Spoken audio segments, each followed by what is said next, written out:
বিসমিল্লাহির রহমানির রহিম। আমি মোহাম্মদ শাহ আলম, জয় ইউনিয়নের সন্তান।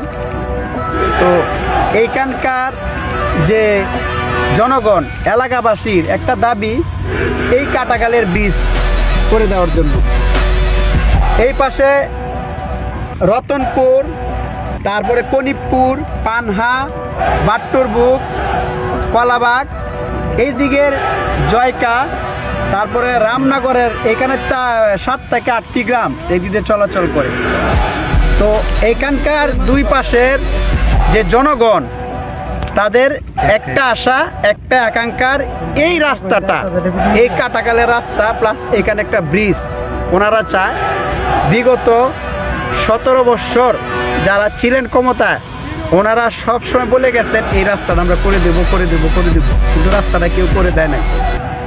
এখন আমরা এই ফারুক সাহেবের যখন ভোট চাইতে আসি, তখন বলে যে উনি ভালো লোক, আমরা সবাই ওনাকে ভোট দিব, উনি অত্যন্ত মেধাবী লোক, উনি সাবেক মন্ত্রী ছিলেন, শিক্ষা খাতে উনি উন্নয়ন করেছেন।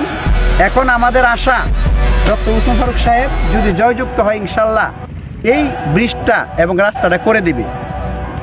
তো আমরা ওনাদেরকে আশ্বাস দিয়েছি যে উনি যদি ক্ষমতায় যায়, ইনশাল্লাহ ভালো একটা উচ্চ লেভেলের একটা মন্ত্রী হবে। ওনার কাছে এটা অনেক বড় বিষয় না, এই রাস্তাটা আপনাদেরকে করে দেবে ইনশাল্লাহ।